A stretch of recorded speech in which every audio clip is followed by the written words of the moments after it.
Hello, my name is Dr. William Sterling.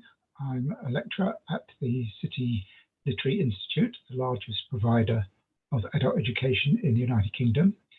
And this is a repeat of a talk on Nero's women, which I was asked to provide during the exhibition at the British Museum 2021 on Nero as part of the Classics Week, jointly run by the British Museum, the City Lit and University College London.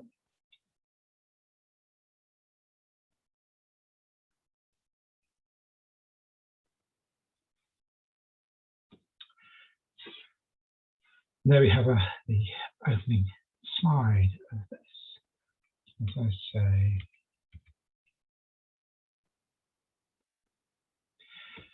this is part of the Nero Exhibition, Power Lessons from Ancient Rome.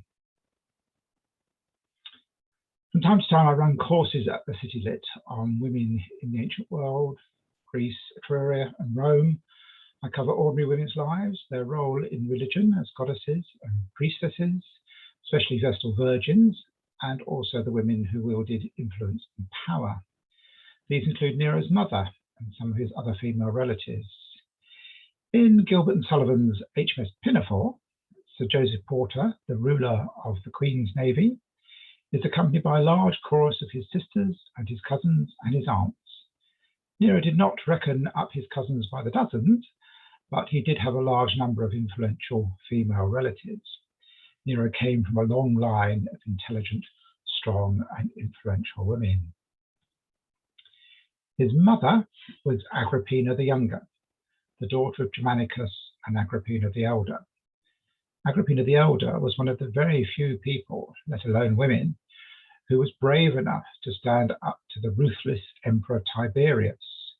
She accused one of Tiberius's proteges, Piso, and his wife Plancina, of poisoning her husband, Germanicus, whilst in Palestine. This on its own was an insult to the emperor, but by implication she suggested he was also complicit in the murder of his own nephew. Agrippina the Elder's mother was Julia, the only daughter of Augustus, and Germanicus's mother was Antonia Minor, the daughter of Mark Antony, and Octavia, Augustus's sister. Octavia herself was a strong woman who played an important role in the alliance and subsequent conflict between her husband and her brother. Antonia had also been brave enough to address the unpredictable Tiberius as one of the few women whose honesty he trusted. She warned him of the plot by his trusted lieutenant Sejanus to overthrow him and marry Antonia's wayward daughter Livilla. Tiberius acted on Antonia's advice just in time to save himself, and she punished herself by sitting outside her daughter's room, listening to her cries as she was starved to death. On Nero's father's side, his grandmother was Antonia Major, the older sister of Antonia Minor. Her husband was Drusus, the younger brother of Tiberius and son of one of the most formidable of all Roman women, the Empress Livia. As I say, a lot of powerful female DNA coursing through Nero's bloodstream. I shall start with Nero's mother, Agrippina the Younger, who was by far the most important woman in his life. She is sometimes called Agrippinadilla, which is a bit too sweet for her. The main sources for her, as for much of this period, are the works of Tacitus, Suetonius, and Cassius Dio. Tacitus was born just after Nero became emperor, so would have lived through some of the events, albeit as a youth, and his annals date from 105 in the reign of Trajan. Suetonius was born just after Nero's death and wrote his lives, the 12 Caesars, about 120. Cassius Dio was born about a century after Nero became emperor and wrote his Roman history about 230. Unusually, Agrippina wrote her memoirs and the life of her mother. Sadly, these do not survive, but are referred to by Tacitus in passing after mentioning that Tiberius ignored Agrippina the Elder's emotional request for a husband after Germanicus's death. Tacitus added This incident, not mentioned by any historian, I have found in the memoirs of the younger Agrippina, the mother of the Emperor Nero, who handed down to posterity the story of her life and of the misfortunes of her family. Presumably he also used it for other incidents in her life, as Suetonius and Cassius Dio would surely have done as well. Agrippina was the eldest of 3 daughters of Germanicus and Agrippina the elder. She had 3 older brothers called Nero, Drusus, and Caligula, and 2 younger sisters, Drusilla and Livilla. She was born in November 15 AD in what is now Cologne. Her father was a successful and popular soldier who made his reputation in Germany, as his father Drusus had before him, and provided him with his agnomen, Germanicus. According to her contemporary, Pliny the Elder, she had an extra upper right canine, which was a sign of good fortune. She certainly did enjoy considerable good fortune, mixed with some bad. When she was 4, her father died in Antioch before he could fulfill his potential and believed himself to have been poisoned by his arch rival Piso. Agrippina the Elder made a dramatic return to Rome, where Germanicus was being mourned even before the Senate could decree the official level of grief. Piso was tried and obliged to commit suicide before the widespread belief that the Emperor Tiberius had been complicit with his nephew's murder could be examined publicly. For the next decade, Agrippina the Elder worked to have her sons Nero and Drusus recognized as heirs to Tiberius, especially after the death of his own son in 23, rather than his grandson.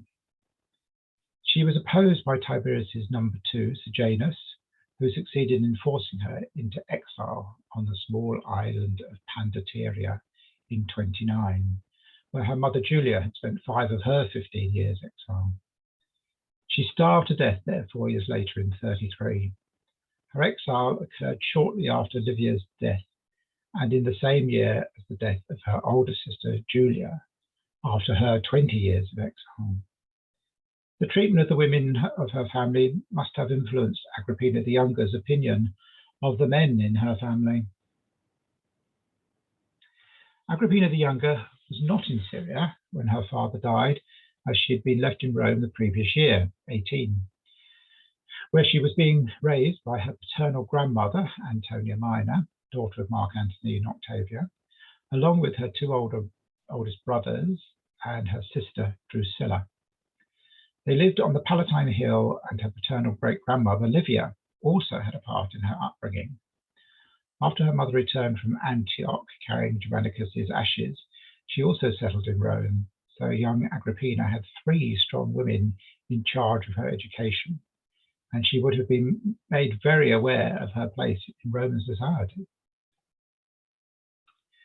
When she was 13 in 28 AD, Tiberius arranged for her to marry her cousin, the much older, 29 or 44, depending on which source you read, Gnaeus Domitius Ahenobarbus. He was the son of Antonia Major. No doubt the 3 senior women would have approved of this match, reinforcing the family link back to the family of Augustus. He had 2 sisters, Domitia Lepida Major and Domitia Lepida Minor, who were therefore Nero's aunts, and both played a role in his story as well.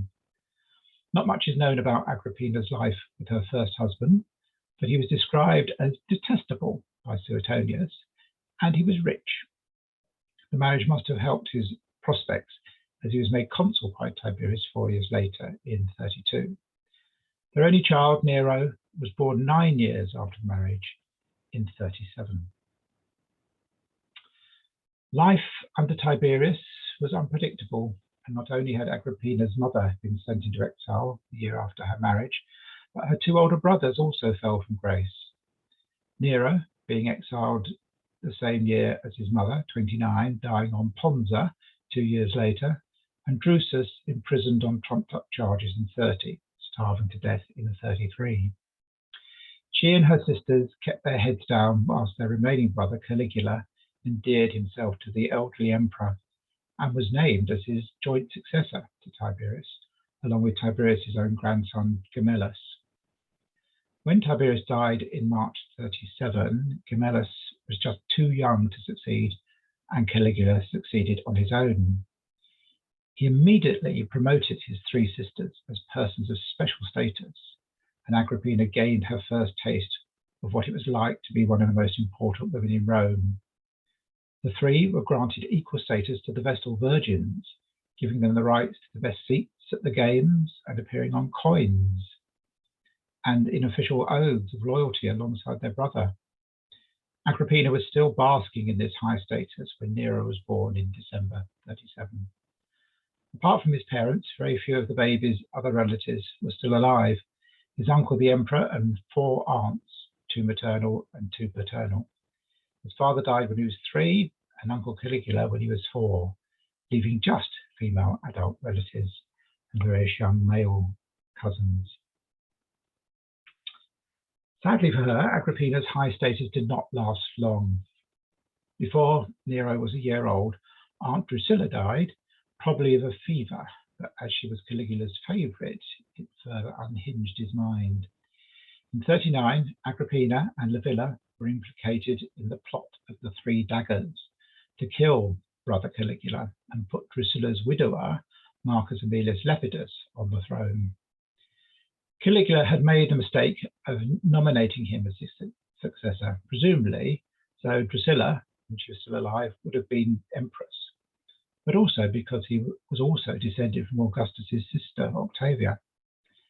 Lepidus was executed, and the women must have felt lucky not to have joined him. Instead, their brother sent them into exile on the Pontine Islands, Ponza and Pandateria. Pandateria from Titone, as you can see, yeah. And he confiscated their property, including furniture, jewelry, and slaves. The 2-year-old Nero also lost his inheritance and was sent to live with Aunt Domitia Lepida Minor, whose 22-year-old daughter Messalina, Nero's cousin, had just given birth to a daughter, Claudia Octavia, from her recent marriage to Nero's great uncle Claudius. In 40, Nero's father died whilst his mother was still in exile. In 41, Agrippina's fortunes changed again. Where she and her sister failed, others succeeded and killed Caligula, allowing Uncle Claudius to be proclaimed emperor in his stead. He released his 2 nieces from exile and they returned to Rome. Livilla went back to her husband Marcus Vinicius, but Agrippina, reunited with her son, was now a widow, so looking out for another husband. She set her sights on the 42-year-old widower and future emperor, Servius Galba, who had been happily married to an Aemilia Lepida, a descendant of Lepidus the Triumvir. According to Suetonius, she was slapped on the face by Galba's mother-in-law when she flirted too openly with him as a conventus of married women. The emperor took matters in hand and suggested Agrippina turned her attention to the husband of her sister-in-law, Domitia Lepida Major, the wealthy former consul Crispus Passienus. Divorce was very common among the elite of ancient Rome, and Crispus and Agrippina were married in 42. He was then appointed proconsul of Asia and became consul for a second time in 44. Their marriage lasted until 47, by which time Crispus had made Agrippina and Nero heirs to his vast fortune. And whether or not he was poisoned by his wife, his death was convenient, as Agrippina had higher ambitions by then. When Augustus and Livia had married, they were both in their 20s, with young children, and would have expected to produce a family of their own, and it must have been a sadness for both of them that this never happened. The marriage of Augustus's daughter Julia to Livia's son Tiberius also failed to produce an heir, so it was only the marriage of Augustus's granddaughter Agrippina and Livia's grandson Germanicus that united their 2 families. All 3 sons were born before Augustus's death, and he must have gained great satisfaction knowing the dynasty was secure for another generation. After the death of Caligula, the only hope for that joint heir of both Augustus and Livia lay in Agrippina and her sister Livilla. Any child either had would have had a better claim to the imperium than any other member of the family. This fact was evident to Claudius's wife Messalina, who was descended from Augustus's sister, but not from the emperor himself. Her first target was Livilla, accusing her of adultery with the philosopher Seneca the Younger. Livilla was exiled again to Pandateria, and Seneca to Corsica, a rather nicer exile. Livilla was sentenced to death by starvation in 42. Messalina then targeted another rival, Julia Livia, granddaughter of Tiberius, who had 2 sons and a daughter, any of whom might prove a threat. She accused her of incest, and Julia probably committed suicide in 43 rather than face execution. It is no wonder that Agrippina thought her days and her son's days were numbered. When Messalina attempted to murder Nero whilst he slept, Agrippina knew she had to act. The would-be assassins were frightened off by a snake by Nero's pillow, but fortunately for him, it was only a sloughed-off skin. Next time, he might not be so lucky. Agrippina gave her son a charm in the form of a snake to protect him. In the secular games of 47, both Nero and Messalina's son Britannicus took part in the Troy pageant, and Nero received greater applause. No doubt Messalina would have doubled her efforts to kill Nero had she not been distracted first by her new lover Silius, and secondly by being found guilty of treason and being executed in the lap of her mother, of course Nero's aunt, Domitia Lepidemina. If you're not keeping up with all these family connections, you're not alone. Roman families were very interconnected. The death of Messalina in the arms of her mother, Aunt Domitia, or with her mother nearby, has been a popular subject for artists from the early 18th to the 20th century. And here's a few examples here. One by Solomina, from the early 18th century, the later 18th century by Abildgaard, another by Pianori in 1850. And here we have one by Noel Saunier, 1870. There's 2 here by Moreau and Lamat in the 1870s, and an early 20th century one here by Rochegrosse. You can see Aunt Domitia on the left there weeping for her wayward daughter. With her rival out of the way, Agrippina decided to reinforce her position by persuading Uncle Claudius to change the law and allow them to marry. In fact, the Senate and his advisors were urging Claudius to marry as well. Agrippina's only serious rival was Lollia Paulina, who had briefly been empress when she was Caligula's 3rd wife 10 years earlier. Even after Agrippina married Claudius in 49 with the help of his freedman Pallas, she was very wary of Lollia and accused her of sorcery. Lollia was forced to commit suicide, which was added to Agrippina's charge sheet by the Roman historians.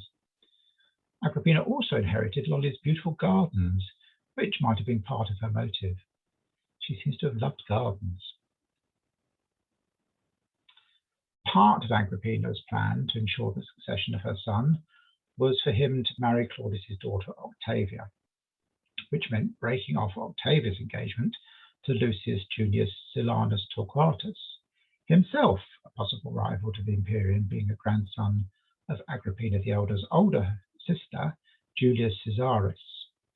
Agrippina accused Silanus of incest, his sister Junia Calvina, whose father-in-law Agrippina had recruited to the cause. The engagement was broken off, and the unlucky Silanus was obliged to commit suicide on the day of Agrippina and Claudius's wedding. Agrippina also recalled Seneca from exile to become Nero's tutor, which in fact exonerated him from the accusation of adultery with her sister.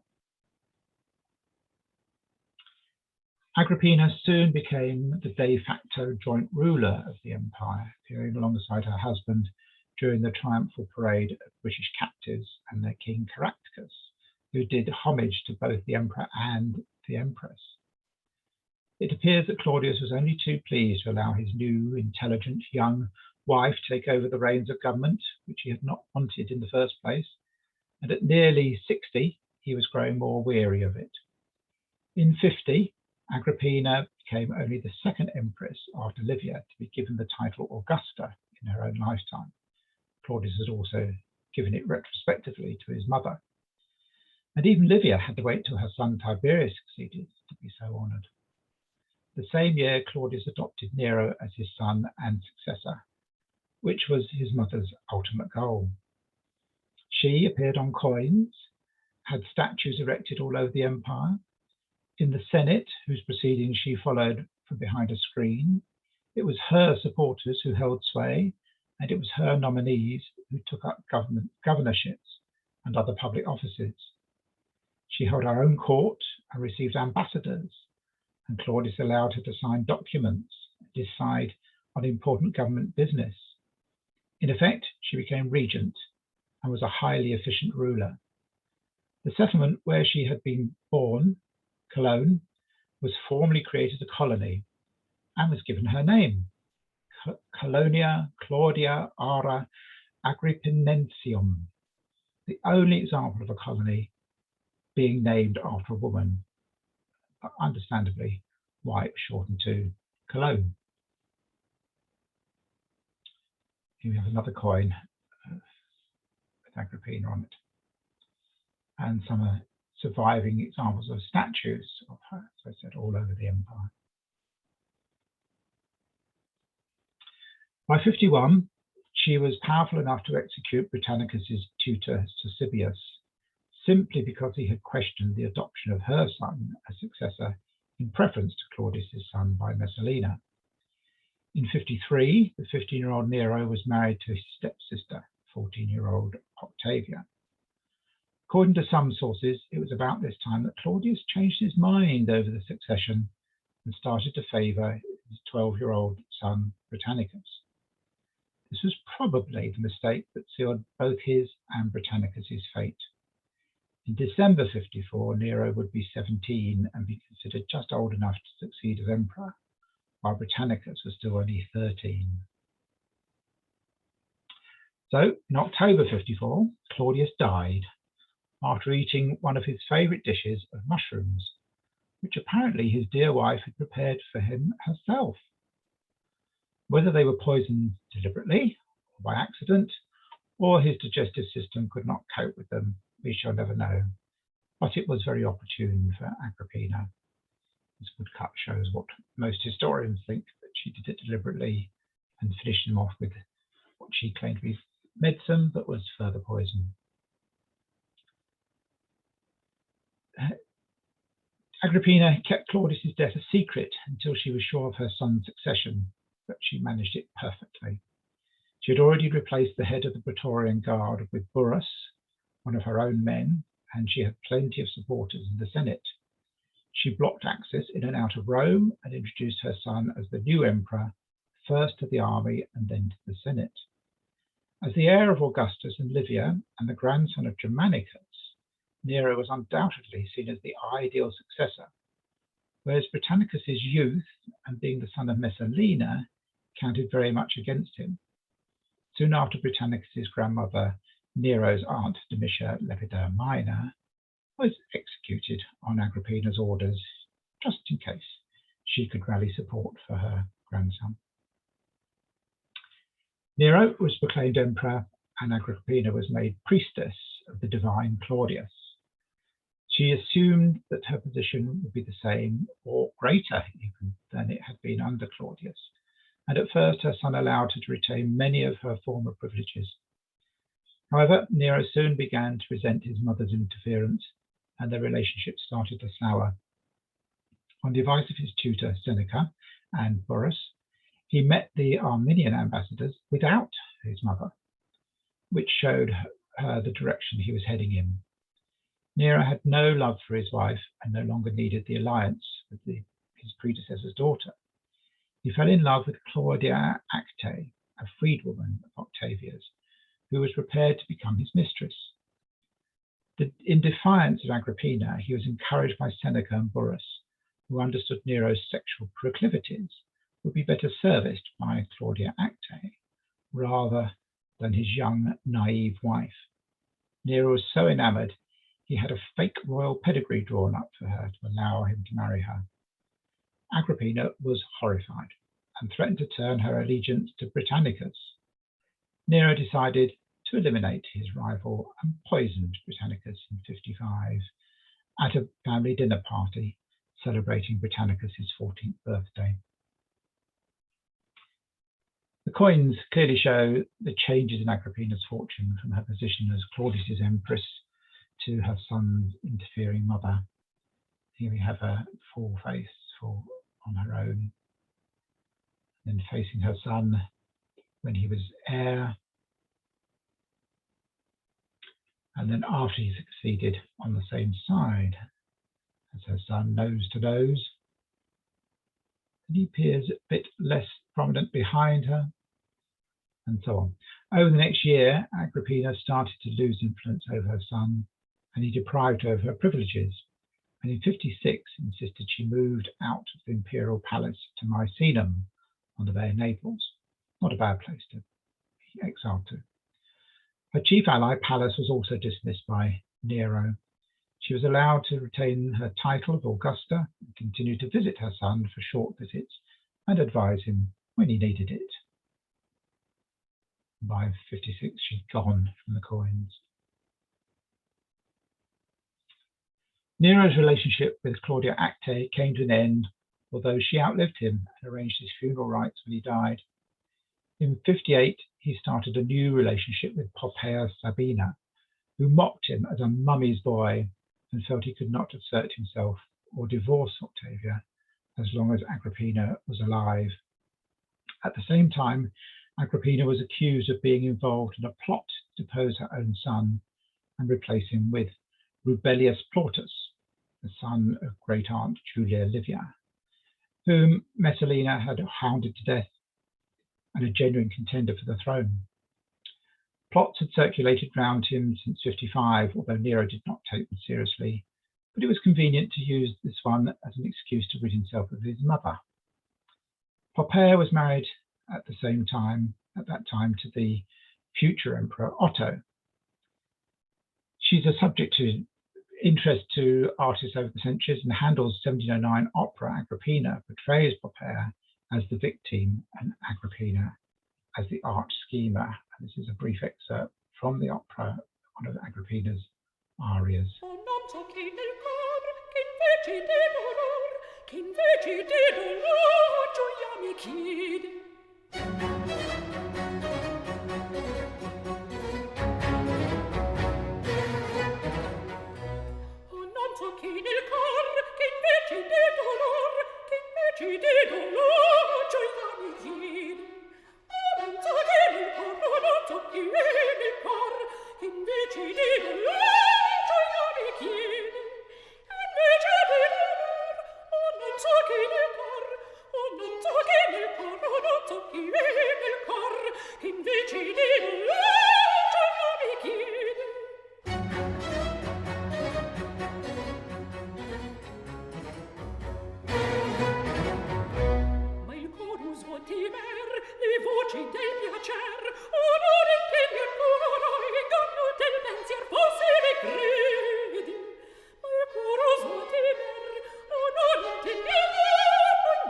And again, artists have been fascinated by this whole story as well for centuries. It was no longer a question of should he murder his mother, but how should he murder his mother? The historians delighted in suggesting ways in which he attempted to do this. One possibility was feeding her with poisoned mushrooms, but she was not that stupid and refused to eat them. As an experienced poisoner herself, she also knew something of antidotes. Nero also tried to rig up a collapsing bed to kill her, but this did not work either. Then there was an ingenious idea of building a self-sinking boat and inviting her to dinner, making sure that her boat had an accident on the way, and then offering her the use of this boat to take her home. Construction of the boat was given to Nero's former tutor, Anicetus. After the bed incident, Agrippina had a premonition, but could not very well decline the invitation. As the lead ceiling collapsed, she was saved by a sofa, and the ship failed to sink. The crew had been instructed to scuttle it if this happened, so Agrippina leapt off and swam either to a nearby fishing ship or all the way back to the shore, depending on which version you read. Unfortunately, her companion, as you can see in this wonderful painting, Acaronia Polla, could not swim, and she called out for help, claiming that she was the emperor's mother, thinking the sailors would help her, but instead they bludgeoned her to death with their oars. Suetonius said that the poor messenger, a freedman called Agermos, who was sent the next day to tell Nero that his mother was still alive, then became the next victim. Nero arranged for a blade to be dropped by him so he could claim his mother had sent Agermos to murder him. This gave him the excuse to execute Agermos and order his mother's execution, giving the job to Anicetus, again making it look like suicide. In Cassius Dio's version, Agrippina is supposed to have asked her assassin to strike her in the womb. Very dramatic. Nero is then said to have insisted on seeing his mother's naked corpse and even watch her post-mortem examination. Here again, favourite subject of artists, here one from Antonio Rizzi, and a medieval manuscript as well, showing Nero enjoying a cup of wine while he's watching the post-mortem. And a 19th century version of this. Waterhouse's view of Nero after the murder. Having rid himself of his mother, Nero made a good show of remorse, but in fact had a guilty conscience and found himself haunted by her in his dreams, and even thought he was being pursued by her ghost. He even tried to exorcise her using Persian magicians. If one of the reasons for getting rid of his mother was to marry Poppaea, it is perhaps strange that he waited another 3 years to do so. Nero's first wife was well named Octavia, after her illustrious ancestress, sister of Augustus, with whom she shared a high sense of duty and morality. She seems to have inherited little from her mother Messalina. Forced into marriage with her stepbrother, she was present at the banquet when he poisoned her brother Britannicus in front of the family, including a shocked Agrippina. This made her fear for her own life, and she learnt to hide her feelings and ignore her husband's affairs. Having failed to produce an heir, she cannot have been surprised when Poppaea fell pregnant in 62 and Nero divorced her, marrying his mistress 12 days later. She was banished to Pandateria, where else, on a ludicrous charge of adultery with Nero's faithful old tutor Anicetus, who was also banished. He was banished to Sardinia and lived out a comfortable retirement. Octavia's maids were tortured to confess her guilt, but the Romans loved her and paraded statues of her garlanded with flowers to show their support. This nearly persuaded Nero to take her back, but instead he ordered her execution, making it look like suicide, as usual. It's rather wonderful picture of Poppaea with the head of Octavia, rather splendid.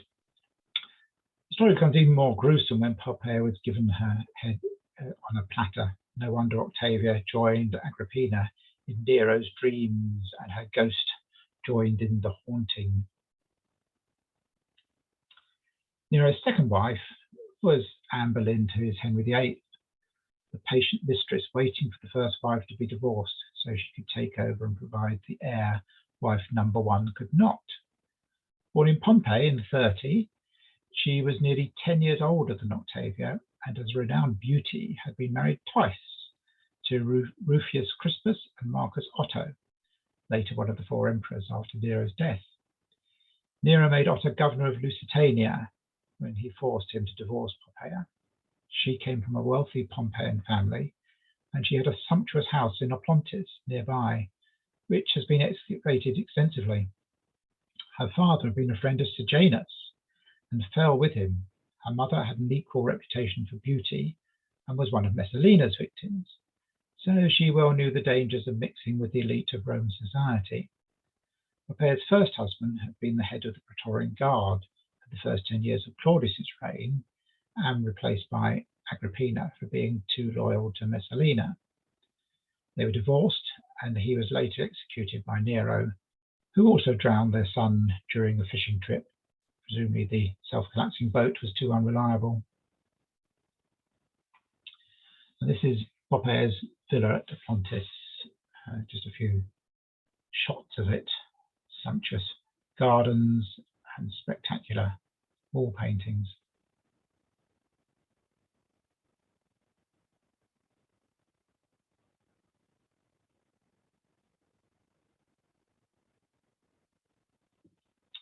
In 58, Poppaea married Otto, who was younger than her, but a friend of Nero, and she saw him as a route to meeting and possibly seducing the emperor. Once she had succeeded in becoming Nero's mistress, she quickly divorced Otto, but had to wait 3 or 4 years before becoming empress. Once she fell pregnant in 62, she had played her trump card, and Nero acted swiftly to divorce Octavia and marry her.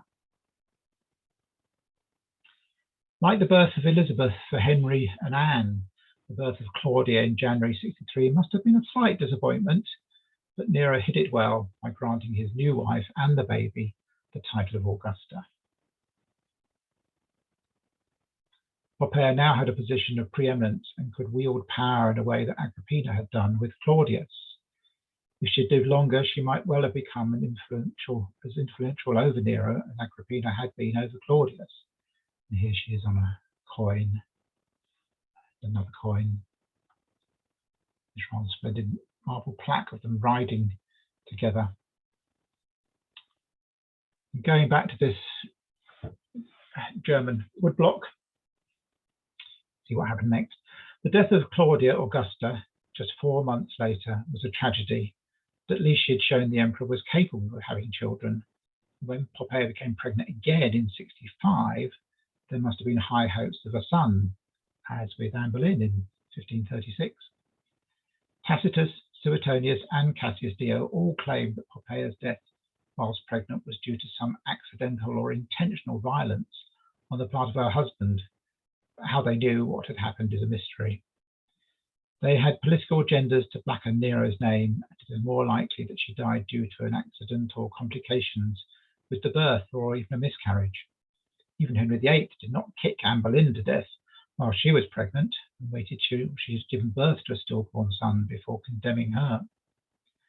Whatever the cause of Poppaea's death, Nero went into deep mourning and gave her a state funeral, ordering her body to be embalmed rather than cremated.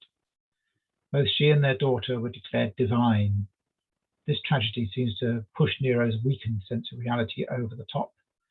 And in 67, he forced a young freedman called Sporus, who bore an uncanny resemblance to Poppaea, to be castrated and go through a marriage ceremony, dressing him as the dead empress and calling him by her name.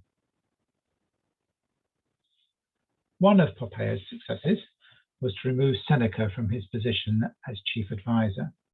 She persuaded Nero that a man who claimed to be a Stoic philosopher should not have such a lavish lifestyle and live in a palace grander than his master. Just as Henry VIII was to realise with Cardinal Wolsey and Hampton Court, and Louis XIV with Nicolas Fouquet and Vaux-le-Vicomte, the servant could not outshine the master.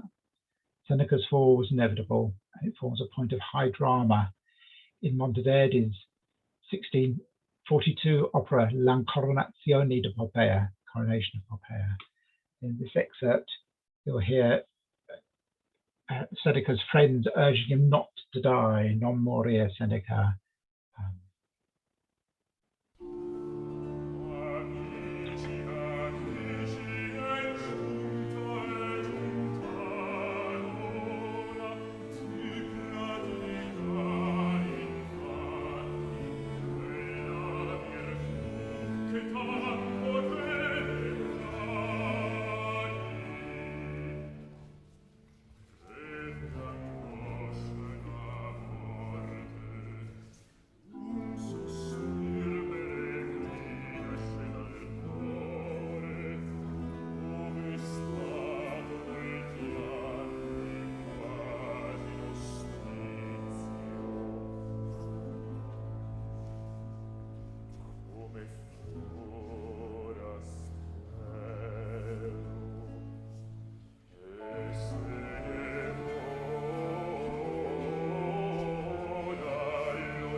Like Agrippina, Poppea has been a favourite of artists from the Middle Ages onwards. Here's a Renaissance version and a 20th century version with Nero at the games.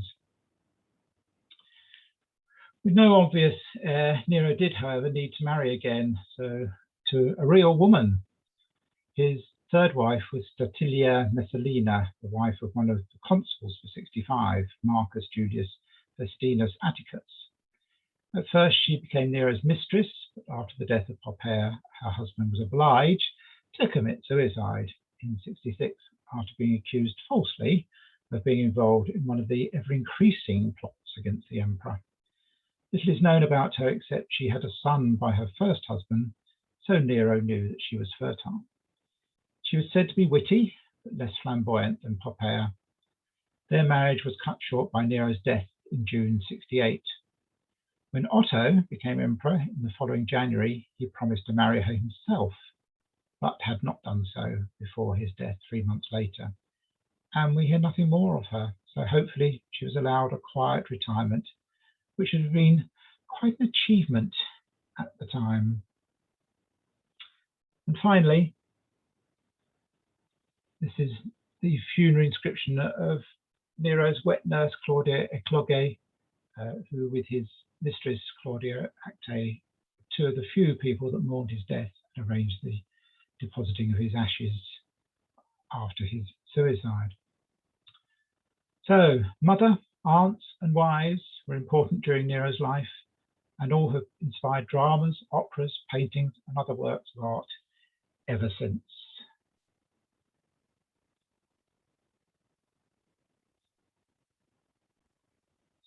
Well, thank you for listening to this. This has been longer than the original because I've allowed the full excerpts from the two operas that I decided to include. And I hope you enjoy it. There will be more recordings of talks I've given for the Classics Day at City Lit over the years in future. Thank you very much.